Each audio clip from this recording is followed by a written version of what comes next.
ijoollee baay'een koomentii jedhatti shi'enni irraa xalabde mootii morraa xalabde naan jettanii na gaafattanii ijoolleen viidiyoo kiyya keessatti baay'inaan hin laalle natti fakkaate. Kanaaf immoo yoon viidiyoo dhiise waan tuffadhe isinitti fakkaata. Yoon ani viidiyoo fakkeenyaaf isinii hojjechuu baadhe ijoolleen gaafii na gaafattan waan isin tuffadhe isinitti fakkaata. Hanga dhumaa dhaggeeffadha. Kan ani isinitti himaa jechuudha. Kanan xalabe viidiyoo takee keessatti yeroo baay'ee dubbadheetan jira jechuudha wanta kana. Ijoollee baay'een immoo kaleessas na barreessanii viidiyoo haaraa arganii kaleessa illee na barreessanii hanga har'a illee na barreessaa jiran jechuudha. Maal irraa xalabdee maaloo nutti himi shi'enni dhamooti moodha baay'ee gaariidha hin bareedaa jedhanii ijoollee baay'ee waa'ee uffata kaleessaa viidiyoo tasni hojjedhe irratti ijoollee baay'ee na gaafachaa jirtanii jechuudha. Ashama akkam jirtu hordoftoota kabajamtoota koo nagaa keessanii ani nagaa kootii galata waaqayyo isinillee baga nagaa taatan baga jiraatan isin jecha egaa hordoftoota kiyya kan warroonni mana kanaaf haaraa taatan immoo subscribe gochuun maamila keenya taa'ee warri taa'artas galatoomaa ulfaadhaa isin jedha. Akkasuma immoo ijoolleen na jajjabeessaa jirtanii waaqayyo nagaa si agartuun jettanis akkasuma immoo ijoolleen na eebbisaa jirtanis bakka garuma hundaan ijoolleen maashaallah naan jechaa jirtanillee galatoomaa ulfaadhaa luma galatti jechuudha. Itaan sudaan immoo eessarraa xalabdee jettanii jirtanii ani isiniifim sattatti isinii maxxansa jechuudha. Akkasuma tempereedeer isiniin godha shi'enni irraa kan xalabame shi'enniidha. Tiimoo miti shi'enniidha jechuudha. Tiimoo irraa illee xalabachuu hin dandeessan garuu ani tiimoo irraa hin xalabne kanan xalaba shi'enni irraa xalabame jechuudha.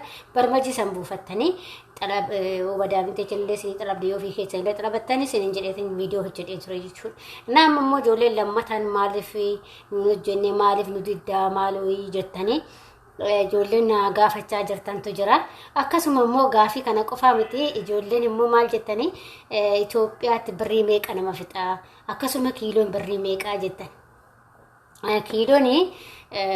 Kiiloo tokkittiin birrii 4 asitti akka Saawudiitti kiiloon birrii 4 fe'ama. Isallee isinii hojjedheetiin ture viidiyoo waan darbe keessatti birrii 4 kiiloon birrii 4. Itoophiyaatti immoo meeqaan bahaa roottuun tokkichi meeqanii fe'amaa jettanii aga fe'amuun kaaga kiiloo keessatti maaliif yoo kiiloo 50 ta'e ittiin abbaazai 50 si 4 ittiin abbaazai jechuudha akkasittiin argatta jechuudha. Kiiloo 50 yoo feesiste 50 gizee 4 meeqa ta'a si galee akkasitti abbaaza'uu qabda jechuudha. Boletti kun akkasitti argachuu dandeessanii jechuudha si galee. Akkasuma immoo ijoolleen Itoophiyaatti meeqan baafatu Itoophiyaatti isa kan beeku ka maaliif wanna tokko waan sobaa ani fi kiyyaa asirratti soba isinitti himuu hin barbaadu. Maa hin galle waan ta'eef yeroon galetti isinii ibsaa isin jedheetiin jira. Obsaan na eeggadha. Yeroon galetti isallee akkamitti akkam baase hagam birrii hagamii akkana fixee isiniif ibsaa isin jedheetiin jira.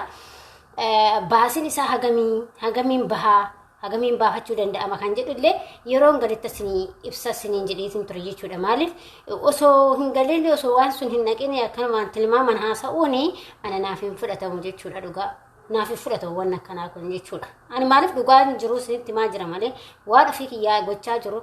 Akkasuma amma guyyaan ani deemee achi biyya gahee biyya ammoo taargoo kana baafadhen taargoo akkaataa isaa isiniif hojjedha jechuudha. Isin gara viidiyoo obsaan eeggadha isin jedheen jira.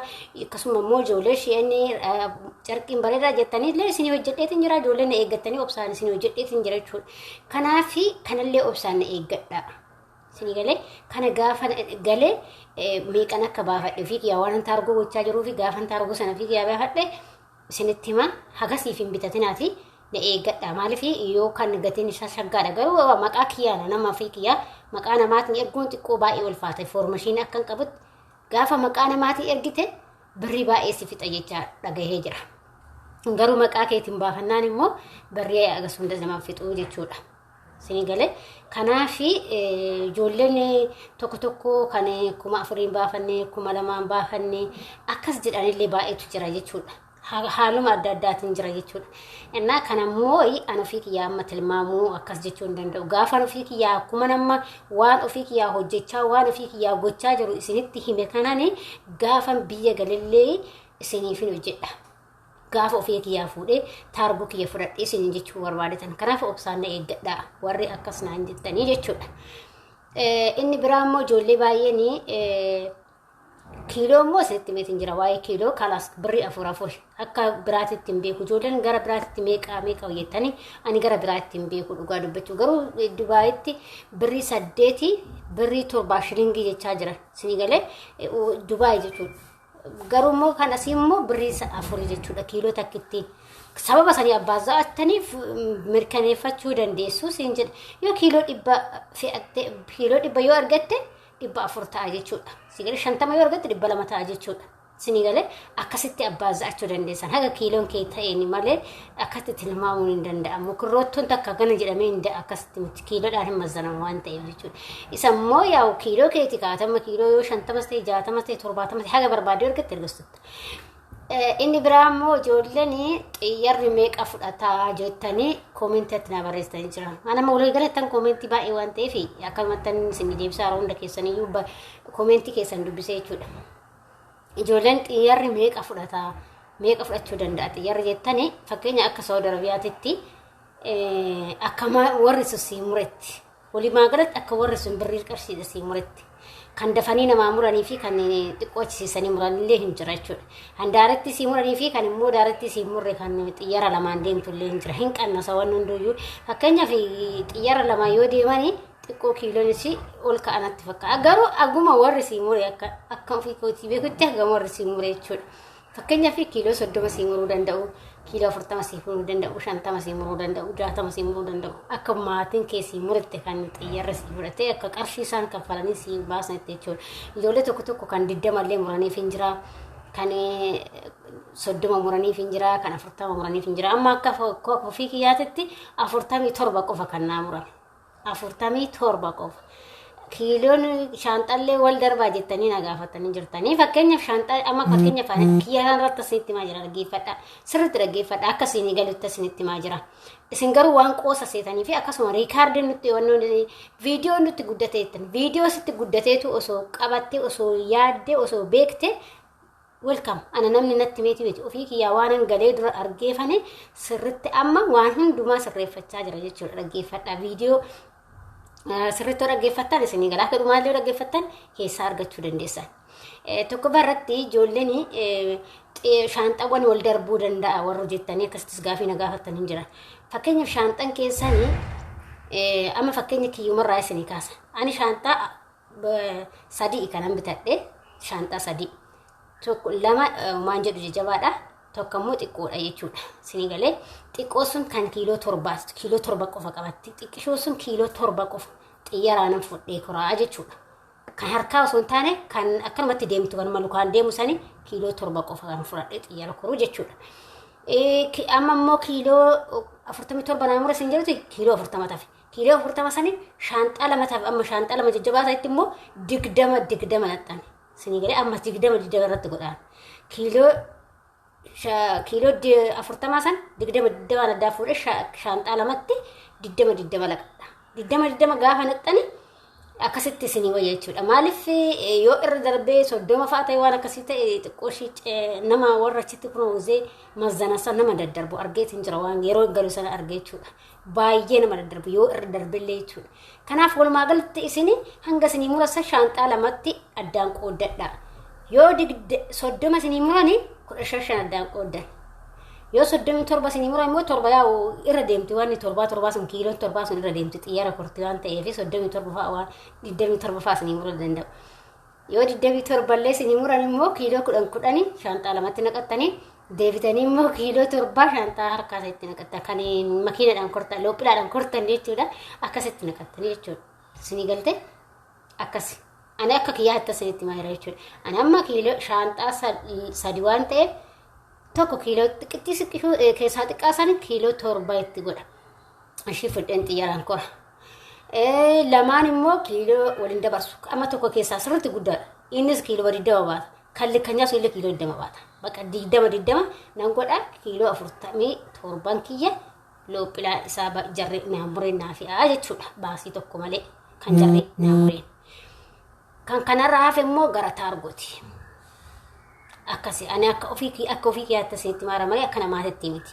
Kan kanarraa hafe gara taargooti. Kanaaf akkas gochuu dandeessanii ofitti simbaa isina yoo mun jarri yoo taargoo gochuu baattanii ofitti simbaa isina waan tokko yoo ofitti simbaa isina yoo taargoo godhattan immoo waan sin barbaachisu qofa bitadhaa akkasiidha ani ka akka yaada kiyyaatti isinii ibse malee akka namaatetti miti jechuudha akka ofii kiyyaatti isinii ibse kiiloon immoo aga akka tabbaasii muratte jechuudha akkuma isinii jedha 20 isinii muruu danda'u 30 isinii muruu danda'u 40 isinii muruu danda'u 50 isinii muruu danda'u akkas jechuudha amma gizeen galu immoo 50 naa muran gizeen dura tokkoffaa galasan 53 naa muran kiiloo 53 kiiloon torba xiyyaara kiiloon 23 xiyyaaraan immoo innis akkama tola deemu jechuudha ka gara jalaatiin deema malee innis tola jechuudha waa galatti kiiloo 23 shaanxaa lamatti naqeen ani waan hin beekneef ilaalaa isan beeku sila akkas gochuu qabaan ani garuu shaanxaa 3 nan deeme biddirsi tokko nan deeme gizee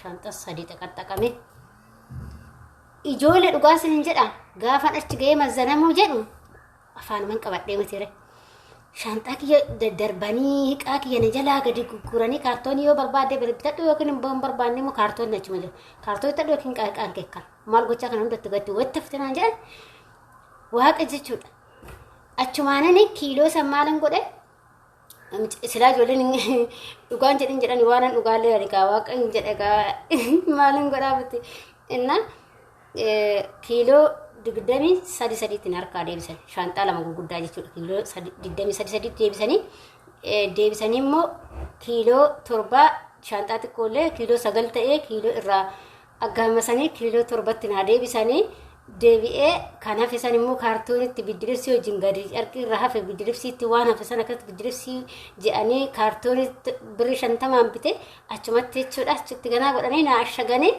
akkasittiin galeeni jechuudha birrii meeqan kaffalee birri xiqqaan kaffale seetani gizee sami jechuudha ammaa miti laa gizee hin galeesanii gizee hin galeesanii iyyuu meeqan kaffale 600 fi birri 3 riyaala 600 fi birri 32 maal akkas waan akkasiitan kaffale kanaafin amma beekadhee yeroo san beekadhee tanan taargoo godha odoo waan beeku ta'e gizee san taargoon godhaan hin beeku galumsa bichaan beeka akkam akka ta'es hin beeku kiiloo meeqa akka sanaafas hin beeku waan beekuun qabachu waan akka yoo harka taraadhaan kiiloon kiyya 53 jechuudha na akkasi siniin jedha kana fakkaataa isinii gala jedheeti yaada warri siniin galle immoo komentii jalatti gaafachuu hin dagatinaa waan wal fakkaataan gaafatinaa akkasuma viidiyoota keessa dura gaddeedeemati ilaalaa waan baay'eedha kanan ani isiniif ibse kunillee isiniif ta'a jedheeti yaada ani jiilan qabaafan taargoo gochaa jira malee silaa hin godhu jechuudha laal 600 jechuun baay'ee tokko baay'ee bareedaadha jechuudha osoo amma ta'ee